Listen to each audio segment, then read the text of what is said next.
hold my feet sometimes.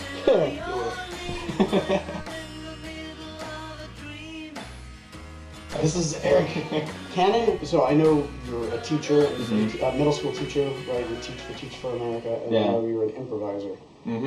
Yeah. And that's it. What else would I say? I don't know. I mean, I'm from Ohio. I have a degree in engineering, and so I teach engineering at school and science. I think I probably saw Apollo 13 and decided I wanted to be an astronaut, and that lasted until like high school.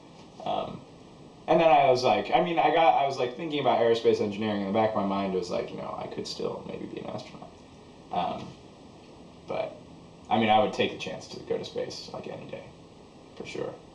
But yeah. Gravity didn't change your mind about going to space? Yeah, because I didn't believe gravity. I wasn't impressed by it. I've always slept a lot. Like if I'm left on my own, I sleep for 12 hours at a time. But let's see, the very first lucid dream I ever had was probably, I was in elementary school. It's like 2nd or 3rd grade.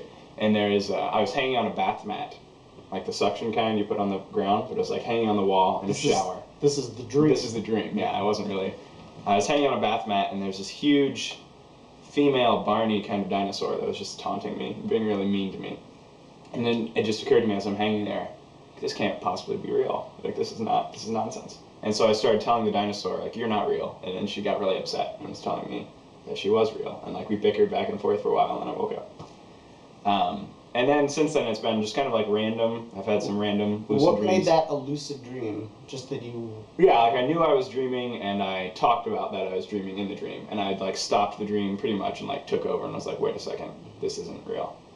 And then in high school I started like realizing I was dreaming, and then just like doing fun stuff. Usually I would just fly around. And so it'd be like a nightmare or something, and I'd like be about to be killed, and I was like, wait a second, what are the chances that I'm really in a house like the Saw guy has, and he's really going to try to kill me? This is a dream. And I just like fly out the window.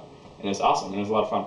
That's what I remember working on, trying to fly better in my dreams. Yeah. Because the thing is, flying was difficult. Like I remember one dream where I was flying, but it was kind of like a kite, so like I didn't... Yeah. You know, like it, yeah.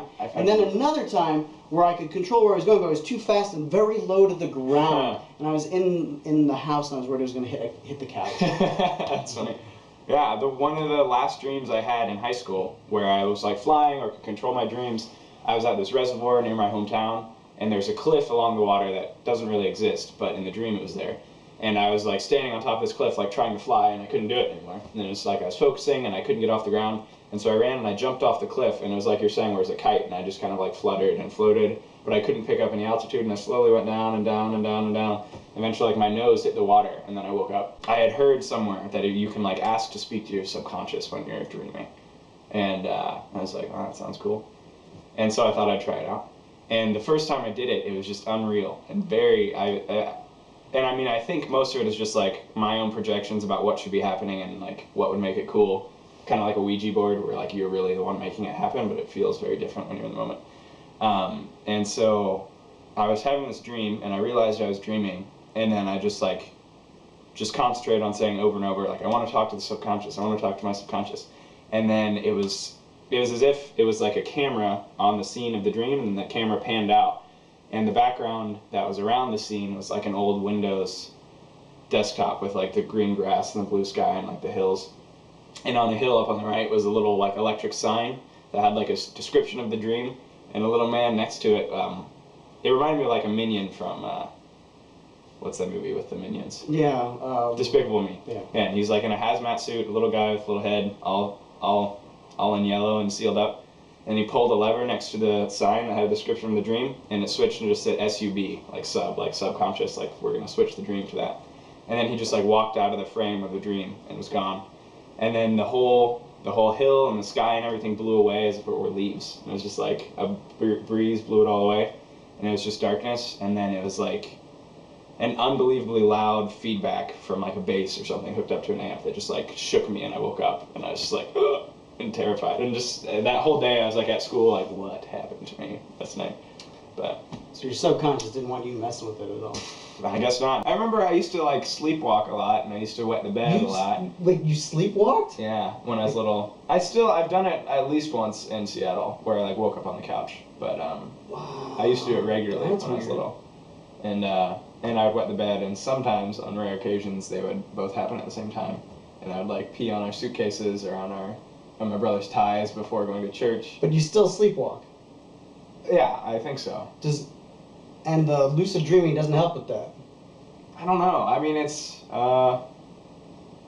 like I said, I've woken up once on the couch in Seattle when I had gone to sleep in my bed, and I hadn't been drinking or anything, so I must have sleptwalked. And was it a night that you were trying to work on your dreams, or a night that you weren't trying to work on your dreams? No, I don't think it was, because it was fairly recently. It was just like a couple months ago, and I haven't really been working on my dreams in a while.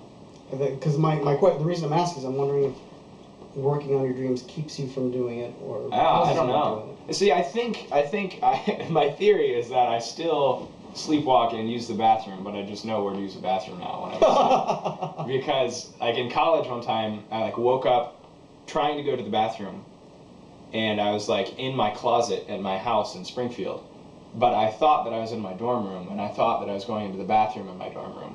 And so I just like was like really blown away, and like woke up and was like, whoa, where am I? And I knew I had to go to the bathroom, and I was like, oh, okay, so I went to the actual bathroom.